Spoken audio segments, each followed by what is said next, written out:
Professor, você fez a palestra magna no SNDS. Em uma frase, qual é a janela de oportunidade da carne suína brasileira até 2030 e qual o risco mais pode fechá-la? Eu acho que a oportunidade é a continuidade dos sistemas integrados que a gente tem hoje, né? Porque quando a gente fala de suinocultura, nós estamos falando de crescimento da produtividade dos suínos, estamos falando de expansão da agricultura em direção aos pastos, né? Principalmente aquilo que se chama de integração lavoura-pecuária, que vai produzir mais soja, mais milho e mais outros grãos.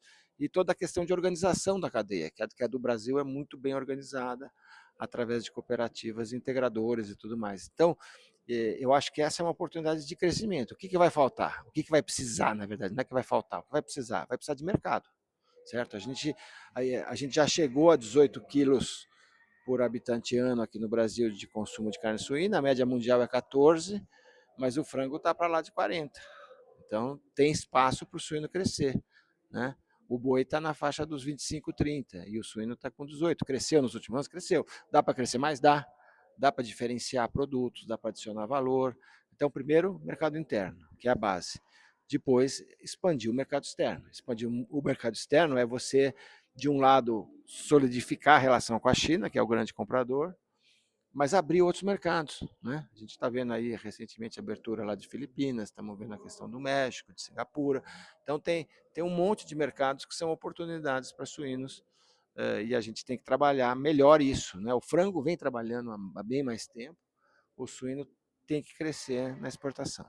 Você acha que para o suíno crescer internamente, no mercado interno, vai ser preciso haver uma diminuição de consumo de alguma outra proteína ou vai ser necessário um crescimento econômico, um desenvolvimento da economia nacional? Olha, a gente já está entre os maiores consumidores de proteínas animais do mundo, né? A gente está na faixa dos 100, 110. Nós estamos em níveis já próximos de Europa, de Estados Unidos, de China, né? Então a gente tem um consumo substancial e a gente tem visto muita substituição de proteínas em função de preços, né? Por exemplo, o chamado boi China fez a exportação de boi crescer muito, porque a China não consegue fazer todo o boi que ela precisa, ela tem que importar, diferente do suíno e das aves que eles tentam ser autossuficientes. No boi eles têm que importar. Então, quando eles passaram a importar mais do Brasil, esses animais mais precoces, abatidos aos 30 meses, a carne bovina ultrapassou o frango no valor da exportação, né? Mas isso também abriu um preço mais alto de boi aqui dentro e permitiu com que frango e suíno crescessem internamente, né? Então a gente vê muito esse efeito de elasticidade cruzada, né, entre várias proteínas que a gente e que eu acho que a suinocultura ela tem que viver com isso e ela está brigando no fim por ganhos de produtividade e organização, né? E quem vai ganhar isso é quem conseguir avançar mais rápido. Qual seria um mix de países que poderia substituir 10% da China em 24 meses sem queda de preço? Por que substituir? Porque a China, na verdade, ela é um mercado muito volátil, porque eles querem ser autossuficientes. O que a China quer comprar do Brasil é basicamente soja e, quando precisar, milho, né? E ela quer produzir o seu próprio suíno, ela não quer importar, né? Ela quer produzir o seu próprio frango, não quer importar. Só o boi e a soja que eles têm que importar, porque eles não conseguem fazer lá dentro tudo que precisam, né? É o que eu falei aqui, a gente tem que aprender que não é que o mundo vai abraçar o Brasil e falar, eu quero comprar mais, obrigado que vocês estão me alimentando. Não, cada país quer se autoalimentar. Essa que é a regra real do jogo lá fora. É os países querendo ser autossuficientes. E a China optou por comprar grãos para fazer suínos lá. Agora, o que substituiria a China se tivéssemos uma crise de relacionamento com a China? Aí eu acho que tem que ir para o sudeste da Ásia, porque tem muitos países com população chinesa no sudeste da Ásia e tem 600 milhões de habitantes lá, né? Então, tirando as populações muçulmanas que não comem suíno, as outras são grandes mercados potenciais, né?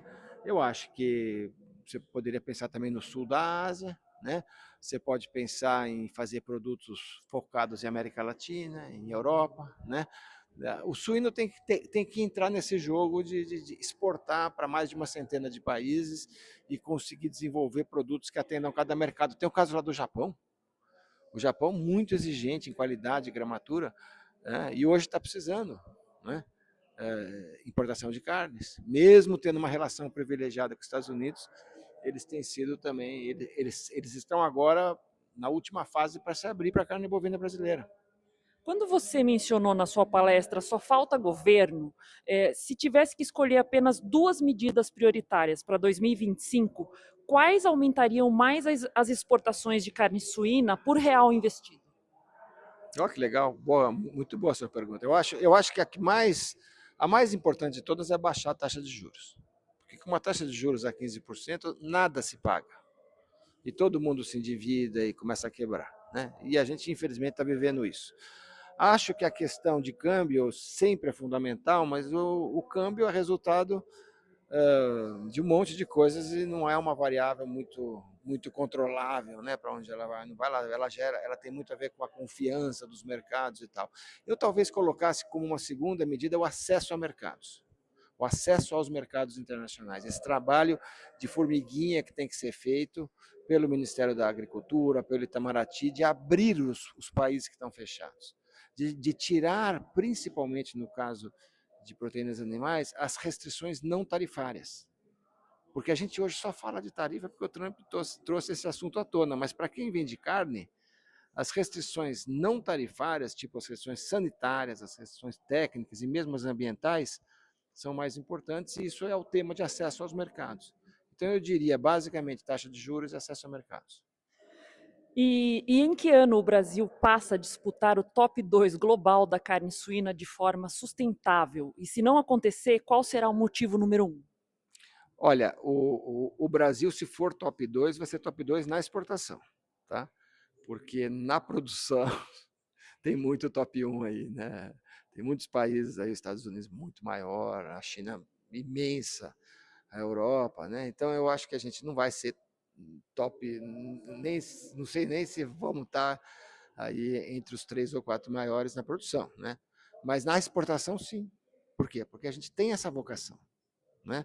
E o suíno é uma espécie de filho menor das outras carnes, né, que saíram mais cedo. Né? O frango saiu nos anos 70, depois a carne bovina, o suíno ficou muito no mercado interno, trabalhando com os embutidos, essa coisa. De repente viu que tem mercado lá fora e está numa rampa, né? Não foi só. Você sabe que quando o suíno começou a vender, eu estava lá na Ásia trabalhando para a BPA e dava a impressão que abriu um enorme mercado na China e fruto da peste suína africana, né? Que eu fui inclusive visitar as áreas e vi a situação lá. E no fim, o que aconteceu? Eles se recuperaram muito rápido, inclusive muita gente investiu aqui achando que ia demorar, não demorou, mas o fato da gente experimentar a exportação nos deu a base para ir crescendo devagarzinho e buscando outros mercados. E é exatamente isso que precisa ser feito, entendeu? Você não pode produzir uma proteína como o suíno e durante vários anos você depende só da Rússia, que era o caso antes. Depois você passa a depender só da China. É muito arriscado. Então, essa questão de acesso a mercados é muito importante. Agora eu queria que você completasse uma frase. O Brasil será líder global em carne suína quando? Eu acho que o Brasil, líder global na produção, não acho que Exportação. será. Eu acho que na exportação o Brasil pode ser, porque ele não está tão longe dos dois maiores, que é a Europa e os Estados Unidos. Agora, quando? Vamos torcer para que seja uma década, né? Pode ser menos. Você sabe que o produtor aqui no Brasil ele surpreende, né?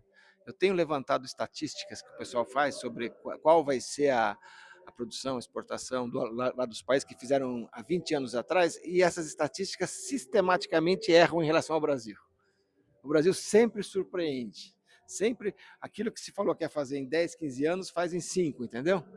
Então eu acho que a gente vai ter uma surpresa, mas isso depende do setor, não dar o passo maior que a perna, entender que ele vive numa montanha russa, que se esse ano as margens estão boas, porque o milho caiu, porque os preços estão altos, o ano que vem pode inverter, né? Então ele tem que viver, ele tem que entender que esse processo da volatilidade pode jogá-lo para cima ou para baixo da água. E para finalizar, quando você fala que a China está procurando produzir para se atender, acontece a mesma coisa no Oriente Médio, eles têm aberto investimento para as empresas montarem plantas para produzir localmente. Você acha que qual é a saída? Talvez agregar valor a produtos, mais do que buscar mercados alternativos? Não, eu acho que agregar valor é um desafio geral do agro brasileiro. A gente é muito bom na commodity, a gente faz muito pouco no valor adicionado. E valor adicionado não é só produto, é embalagem, é marca, é distribuição, né? É cadeias lá de suprimento, é o trabalho de promoção. Então, a gente não é forte no valor adicionado, a gente é forte na commodity, produto básico, cotado em bolsa, preços internacionais, né? Então a gente deveria fazer valor adicionado. Agora, eu acho que a gente tem que entender que as regiões elas são diferentes.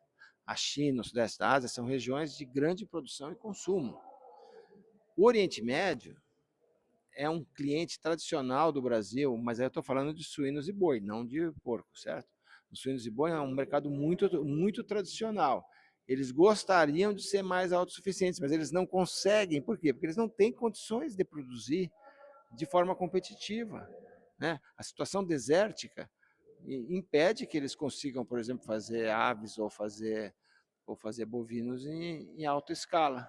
E é por isso que eles acabaram vindo para cá e adquiriram uma parte do Minerva, uma parte lá da BRF, né? Por quê? Para poder estar nesse negócio, mas não necessariamente produzir lá.